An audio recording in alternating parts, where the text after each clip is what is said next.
Are you really in control of your life?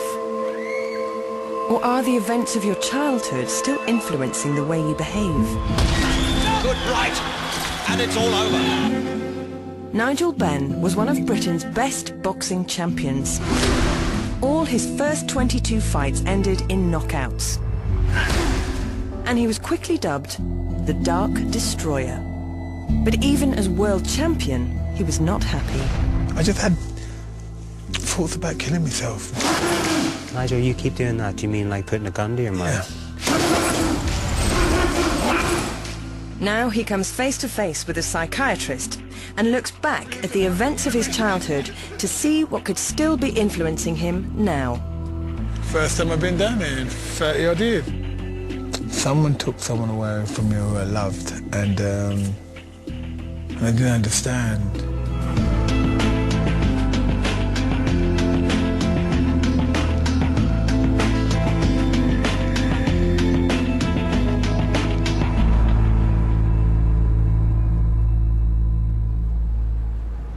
Nigel Benn has retired from boxing and now lives a comfortable life on the Spanish island of Mallorca. I've achieved way beyond my dreams, what I set out to become two-time world champion. Wow, it's a dream come true, beyond a dream. But I just feel now I actually don't really think so much about being world champion. That was a part of my life, that work that's finished. Nigel shares his house with his second wife Caroline and 4 of his children. Come on! His life is now very different from the heady days of professional boxing. And with the help of Caroline, he's become a Christian. It's opened up a new perspective on life for Nigel, and he's intrigued by what he could learn about himself by looking back to his childhood.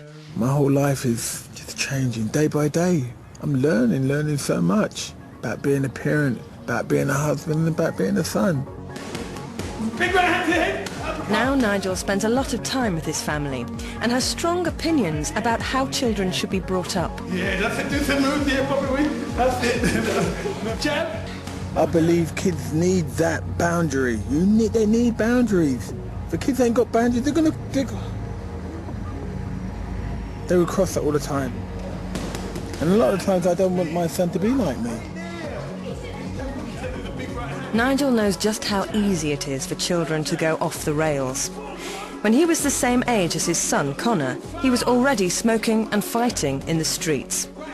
By the time he was a teenager, he was regularly stealing and was well on his way to prison. 4, quick! 4, come on, quick! 4, come on, son! Come on, how do you get last round? But, I've never been through a lot in my life. Even my dad said, son, I haven't been through a quarter of what you've been through. So when you hear your dad saying that who's 73, you think, wow, I must have been through a lot for my dad to say that. Now Nigel is going to revisit his early life in a series of sessions with consultant psychiatrist Dr Barry Connell. Can I call you Nigel? Of course you can. Hi.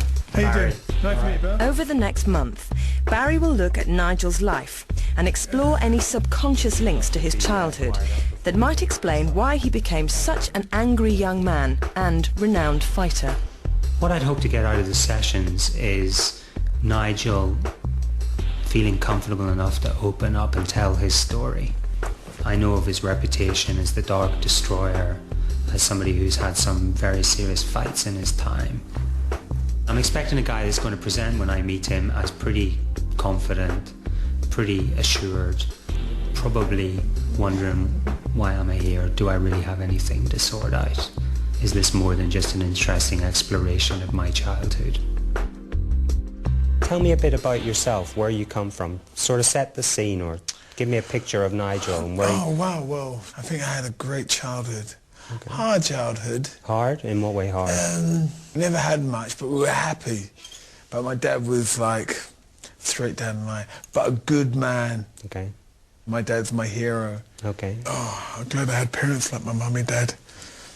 I had a mum that was, she's just a great mum. You know, she looked after her boys, she just loved her boys, you know. How many boys, Nigel? 7 boys. All boys? All boys, all boys. In between the sessions with Barry, Nigel will see if he could stir any childhood memories by revisiting the people and places that have had the most significant influence on his childhood. Just down here, this is the back of my mum's house. He is returning to the East London suburb of Ilford, where he was born and raised, and to the house where his parents still live today, together with his oldest daughter, Sade. Help somebody's in. Nigel's in England, bloody hell. Hey! How are you? Hi there. Right, Dom. Also at home is his oldest son, Dominic. Come on. Alright, go. How you gonna ring the bell like that, man? His father, Dixon, I know that was you, man. I know you that where that bell was. and mother, Mina. Come on. You know, really and truly, I always tell guys that sounds like their mum, but you do like your mum, but you definitely a daddy's boy. He is a daddy's boy. We was close. For most of his childhood, this terraced house was home for Nigel, his parents, and his 6 brothers. Since I've been up here, mate. Our bed was here. It was like 3 or 4 of us all slept in here. We were like sardines. We had a double bed, bigger than here. Big old, dirty double bed. To the end, to the other end. Nigel's father, Dixon, arrived in London from Barbados in 1956. His pregnant wife, Mina, was to follow when he had established himself in Britain.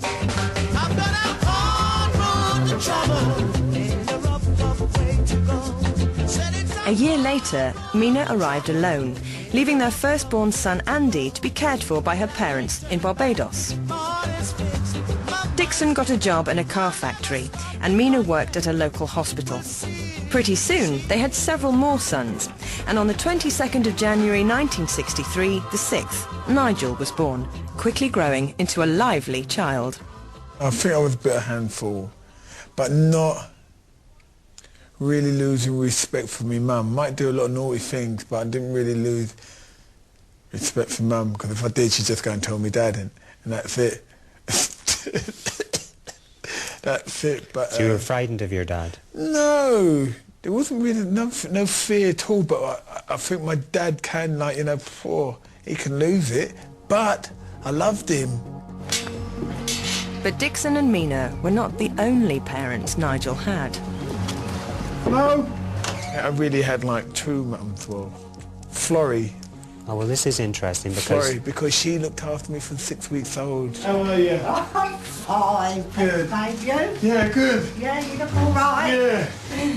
Come back to go have a cup of tea for me, darling. All right, a cup of tea or coffee? A cup of tea. When my mum used to go at work, I used to go and live with her. She was just round next door, or next road. She used to look after me and... Childminder. Well, not really a childminder. It was like, you know, no, we're talking, no childminder. It's like friendship, you know. And I think in them days it was like, you know, all right, Mina, you go out, just leave 9-9. That's what she used to call me. Leave 9-9 with me. I first clapped eyes on Nigel when he was a fortnight old. This is like my mum. You know, she looked after me from 2 weeks old, you know, so... Every time we saw Dixon, when Mina went in to have the babies, we used to say to Dixon, what has she had? Because she always wanted a girl. Yeah, did she? I was meant to be wearing frilly knickers, weren't I?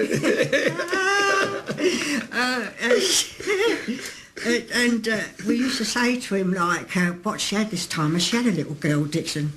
Yeah. Another boy. Yeah, one of those. One of those. The area that we had around us, around in Ilford, it was like a mixture of blacks and whites. It wasn't no blacks here, whites here. Like my dad, when he came in, mate, he mixed in. You know, that's how the family grew up. So Florrie was your mum and dad's friend? Yeah. Yeah, when I come home from school, I'd always like to go to Florrie's house, because my mum used to do corned beef and rice all the time. I get sick of that, so I'd go round to Florrie's and have lamb chops and greens and all that. So I stayed around there a lot of the time. It was nice to hang out around there. She was this lovely woman. She always took care of me. While Nigel was still a baby, his oldest brother Andy arrived from Barbados. He was also to have a big influence on Nigel. That was lovely. That was really, really nice seeing him come here. Like, you know, I think, well, I got my family, I got my full family now. All the boys was together and I was happy.